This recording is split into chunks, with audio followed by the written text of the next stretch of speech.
Rome was once the center of the world. It ruled through law, inspired fear through its armies, and treated its emperors like gods. This was an empire that seemed eternal, invincible, unbreakable. But Rome did not fall to an enemy's sword. It collapsed from within.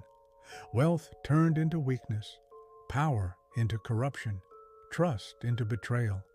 And one day, the world woke up without Rome. This is not the story of an invasion. It is the story of an empire that destroyed itself. Coming up, how the greatest empire in history wasn't destroyed by enemies, but by its own decisions, how power turned into poison, how gold replaced discipline, and how Rome opened the door to its own collapse. Because Rome did not fall in battle, it decayed from the inside. Rome was once the most powerful state on earth. Its roads connected continents. Its laws ruled millions. Its armies were considered unstoppable. But empires do not collapse overnight. Rome did not simply fall. It weakened slowly, quietly, over time. Its territory grew too large. Governing everything from a single center became impossible. Emperors changed, but the problems remained. The struggle for the throne shattered internal stability. One emperor was overthrown, another was assassinated. Power no longer brought order, it brought chaos. The armies were still strong, but the treasury was empty. Taxes increased. The people grew restless. Soldiers stopped fighting for Rome and started fighting for money.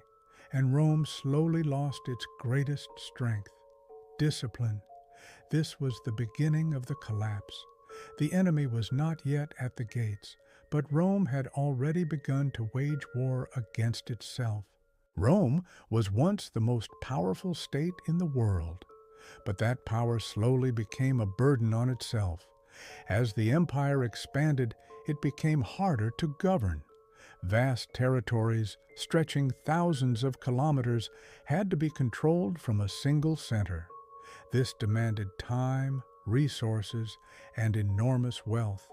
Emperors came and went. Some were weak, some were cruel, others simply incapable. Yet the problems never disappeared. The struggle for the throne shattered internal stability. One emperor was overthrown, another assassinated. Power no longer brought order. It brought fear and chaos. The Roman army still appeared strong, but the treasury was draining. Taxes increased. The people grew restless. Soldiers no longer fought for the idea of Rome, but for pay. Slowly, Rome lost its greatest strength, discipline, and unity. This was not a sudden collapse. It was a quiet unraveling, and that silence was the most dangerous phase of all. But here is the question no one in Rome wanted to ask. How could the most powerful empire on earth fail to protect itself? The walls still stood, the legions still marched, the banners still flew. So what went wrong? The answer was not outside Rome's borders, it was inside its soul. Corruption spread quietly. Officials no longer served the empire, they served themselves. Bribes replaced duty. Luxury replaced responsibility. Power was no longer earned, it was bought. And as the elites grew richer, the people grew poorer. Faith in Rome began to fade. Citizens stopped believing in the state. Soldiers stopped believing in honor. Everyone began asking the same silent question. Why should I sacrifice myself for an empire that no longer protects me? Loyalty fractured. Unity disappeared. Rome still looked strong from the outside, but inside it was hollow. And then came the most dangerous moment in any empire's life, when leaders believe they are still in control. But the system has already begun to collapse. Rome did not hear the warning signs, or worse, it ignored them, because admitting weakness felt more dangerous than facing the truth. and that mistake would cost Rome everything. As Rome weakened from within, pressure from the outside began to grow. For centuries, Rome's borders had been iron strong. The Rhine, the Danube, Hadrian's Wall, all stood as shields of the empire.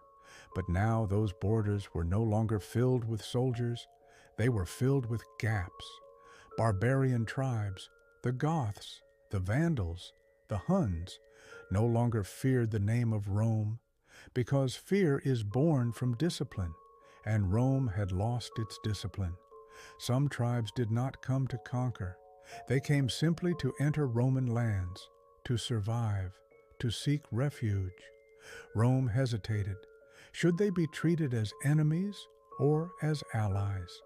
That hesitation proved fatal.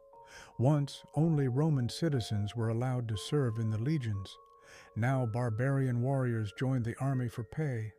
Rome had begun to outsource its own defense, and that was dangerous, because inside the army there was no longer an idea of Rome, only wages.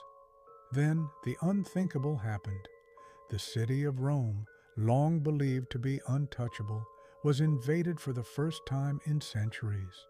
This was not just a military defeat, it was a psychological collapse. Rome was not eternal. Rome was not invincible. Rome no longer inspired fear. The people realized it. The enemies saw it.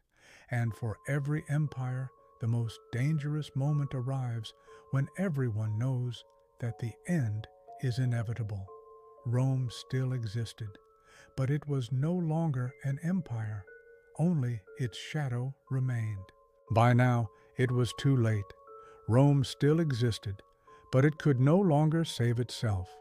Decisions came too slowly. Reforms were incomplete, and the problems kept growing. Emperors changed, but the system did not. Each new ruler repeated the mistakes of the one before him. Rome was no longer shaping events, it was only reacting to them. Once, Rome set the rules of the world. Now, it was chasing crises it no longer controlled. Cities were abandoned, the population declined, trade collapsed, roads fell into disrepair. The network that once held the world together was breaking apart. But the most dangerous loss was not military or economic. Rome lost faith in itself. Soldiers no longer fought for the empire. Citizens no longer believed the state was worth sacrifice, and leaders could no longer inspire unity. The empire still stood physically, but its spirit was gone. And history shows a brutal truth. Empires do not survive on steel alone. They survive on belief.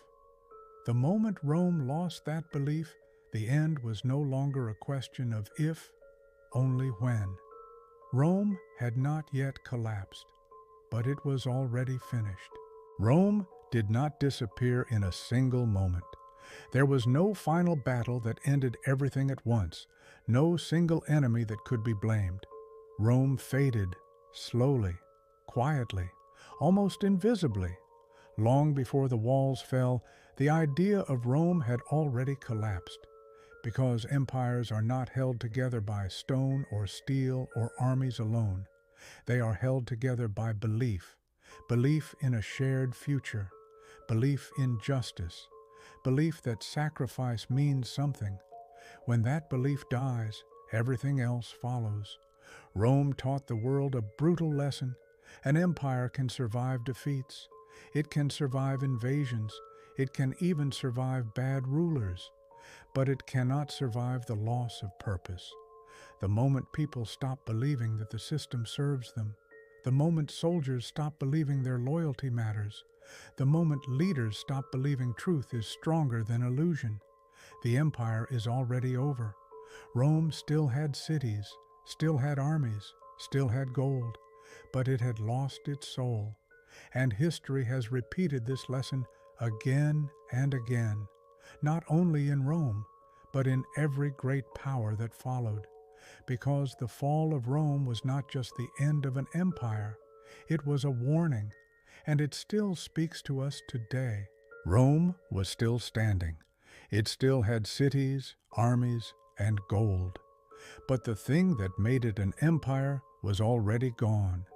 Power remained. The spirit did not.